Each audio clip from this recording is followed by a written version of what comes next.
Je travaille au sein du PIRENSEN, qui est un programme de recherche qui existe depuis 35 ans, qui est très fidèlement financé par nos partenaires, donc les partenaires financiers qui sont des institutionnels comme l'Agence de l'eau, Seine-Normandie, ou bien des opérationnels de terrain, donc les fournisseurs d'eau potable, les traiteurs d'eau usée, des syndicats de rivières, etc. Donc vous voyez qu'en 35 ans, en fait, les thématiques de recherche ont énormément évolué et qu'on est de plus en plus interdisciplinaire. C'est tout ce que je vais dire sur l'évolution de ces disciplines. Et juste rajouter que le PIRENSEN est une des composantes d'une zone atelier Seine du d'une zone atelier du CNRS. Ces zones ateliers ont été créées en 2001. Et ces zones ateliers, elles ont vraiment pour but d'étudier les relations complexes entre les activités humaines et les fonctionnements des écosystèmes. Donc voilà, je travaille aussi dans le cadre de la zone atelier que je coordonne. Donc au sein du PIRENSEN, il y avait beaucoup de recherches sur les aquifères. Je vais en traiter deux, qui sont les échanges nappes-rivières dans des sites ateliers, et notamment la Bassée, dont je vais revenir dessus, qui sont un sujet traité par Anne Jost, et des analyses de transfert d'eau à l'échelle de l'ensemble du bassin versant. Donc c'est des travaux, on va dire, de Nicolas Flippot et d'autres évidemment. Et dans ces travaux, il y a beaucoup d'analyses rétrospectives et prospectives par modélisation. Ces analyses rétrospectives, prospectives, elles sont demandées par nos partenaires. On voit dans la phrase que j'ai soulignée en dessous, qui est un des rapports de Nicolas Flippot de 2022, qu'il a fait cette analyse rétrospective et qu'il a vu une pression croissante sur la ressource en eau souterraine amorcée depuis le début du XXe siècle, par sa modélisation. Donc la question dont je me suis saisie, c'est est-ce qu'il existe des données historiques de débit de source qui lui permettraient de caler son modèle en 1900 ? Et voilà, déjà la première des choses, c'est trouver des données. Ensuite, c'est vraiment le travail d'historien. Je me permets de faire ce schéma-là, je pense que c'est important. C'est de les resituer dans un contexte analytique, donc de la manière dont les données ont été produites, là où les raisons pour lesquelles elles ont été produites, comment elles ont été interprétées, comment elles ont été utilisées dans des conflits, ou bien leur utilisation politique et en termes d'action publique.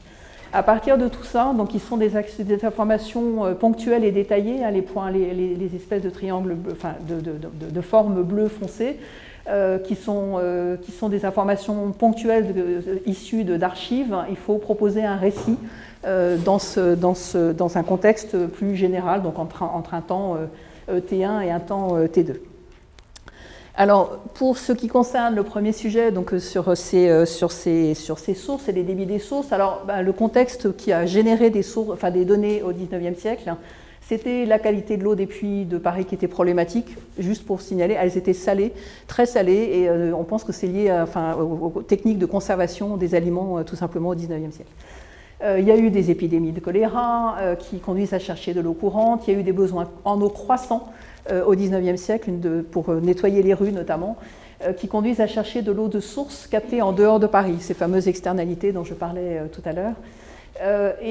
Du coup, tout ça va générer beaucoup de recherches et de récits, avec donc, la recherche de ces sources et puis une analyse de ces sources.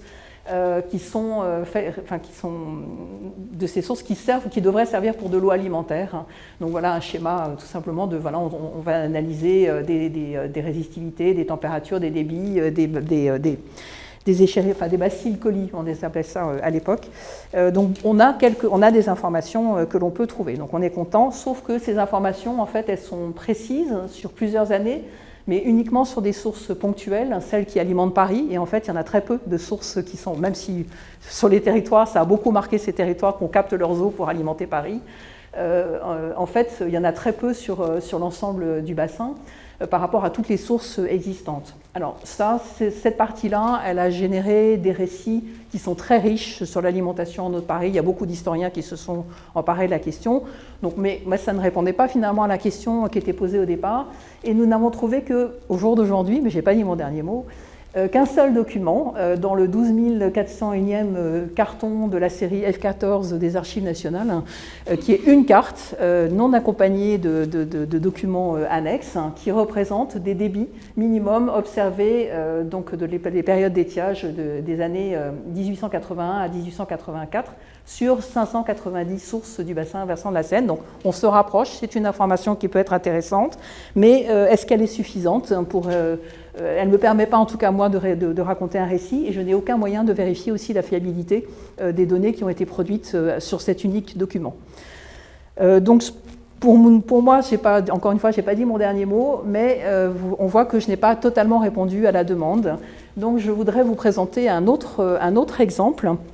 Dans cet exemple-là, on n'était absolument pas attendu. Personne ne nous demandait de retracer ce que pouvait être la Seine au XIXe siècle.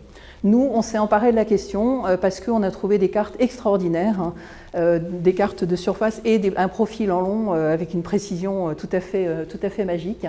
Et on s'est dit que s'il fallait vraiment qu'on traite ce document, et on en a tiré cette information-là. Donc la Bassée, c'est la Seine en amont de la confluence avec Lyon, donc c'est en amont de Paris. Bon, vous voyez que le paysage a été totalement transformé. La Seine, elle va tout droit, il y a des gravières partout, il y a de l'eau partout, on ne comprend pas trop bien d'ailleurs ce qui se passe. Mais surtout, ce qui nous intéresse ici, c'est qu'on a pu comparer la profondeur de la Seine en 1839, avant les aménagements de la Seine, et la Seine aujourd'hui. Et donc, on a pu comprendre comment le lit de la Seine a été approfondi et comment les barrages éclusés ont relevé le niveau d'eau de la Seine. Et évidemment, donc ça, ce travail, c'était un travail très conséquent, je peux vous le dire, par ceux qui l'ont fait. Mais évidemment, on s'est posé la question de savoir comment ça avait modifié les échanges nappes-rivières dans la plaine alluviale. Est-ce que ça avait eu un impact et comment les gens l'avaient perçu? Et on est tombé sur des conflits, notamment celui-ci, qui est lié à la mise en place d'un canal de dérivation, je vais bouger, qui squeeze une grosse partie de la Seine. Et quand il est mis en service en janvier 1899, il va y avoir des plaintes immédiates de toutes les personnes qui sont situées dans cette plaine de Bazoches. Alors déjà, on constate que ce canal de dérivation, il coupe tout un réseau de petits canaux qui avait été mis en place quelques années avant pour assécher les marais de Bazoches. Donc il va un peu tout perturber. Donc fait par les riverains, c'est que les canaux et ruisseaux de la plaine de Bazoches sont quasiment à sec. L'expertise des ingénieurs des ponts et chaussées, c'est de dire que la cause en serait un effet de drainage dû au fait que le niveau de la retenue de la dérivation serait inférieur au niveau de la nappe souterraine. Et la réponse de la justice, c'est après 20 ans de procédure, de débouter les acteurs locaux. Sauf que les ingénieurs avaient quand même répondu à cette préoccupation. Et donc le service de navigation de la Seine avait construit un petit barrage éclusé sur cette dérivation pour rehausser le niveau de l'eau donc dans la partie amont du canal et donc du coup potentiellement mieux recharger les nappes et ne plus avoir ces canaux et ruisseaux à sec. Ce qui est assez amusant, c'est l'avantage de l'histoire. C'est que c'est une histoire aujourd'hui totalement oubliée, donc le canal n'est plus en activité aujourd'hui. Le barrage éclusé a été démantelé et plus personne ne se plaint du niveau abaissé des nappes, y compris sur les maraîchers du coin, il y en a beaucoup, nous disent non, mais même en 2003, quand il y avait vraiment plus d'eau partout, nous on avait toujours de l'eau dans nos puits, il n'y avait aucun problème. Donc intéressant de voir qu'un conflit finalement n'est pas forcément une bonne représentation de la réalité de terrain. Je vais vraiment plaider pour de l'interdisciplinarité. Le conflit, c'est une perception d'une population, mais finalement, la réalité de terrain, elle n'est peut-être pas si catastrophique que ça.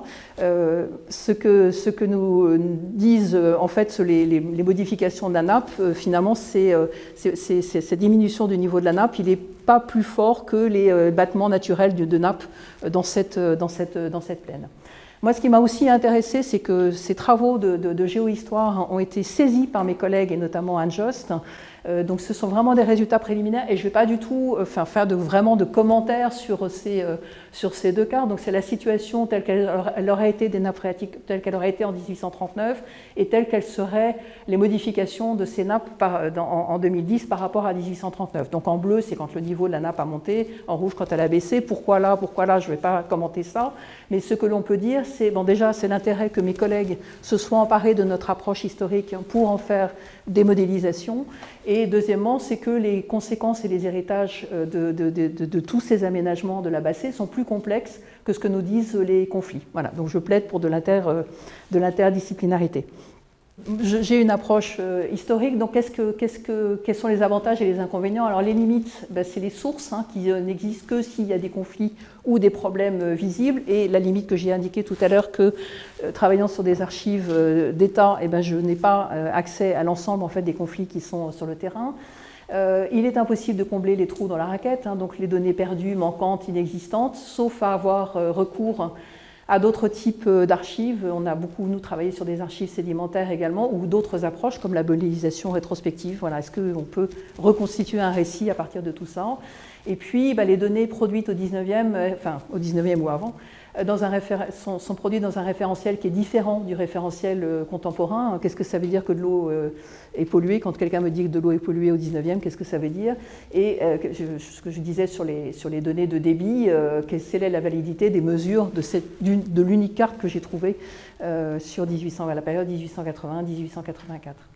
Par contre, les avantages, c'est qu'on peut quand même produire des récits riches, merci, et que le fait qu'on travaille en histoire, le recul historique permet aussi d'évaluer l'efficacité des solutions proposées, donc l'efficacité de l'action publique, ça j'insiste beaucoup là-dessus. Et enfin, tout ce que l'on a produit, ça a conduit à une demande des acteurs locaux pour qu'on leur produise un récit de leur territoire. Donc on est en train d'écrire un fascicule en cours de finalisation par un collectif chercheurs, acteurs de la commission locale de l'eau du stage Bassé-Voulzy, et également on leur propose une analyse des résultats de modélisation. Donc ça conduit à une appropriation par ces acteurs locaux d'un récit, en fait ils étaient en attente en fait, d'un récit de leur territoire. Voilà, je vous remercie.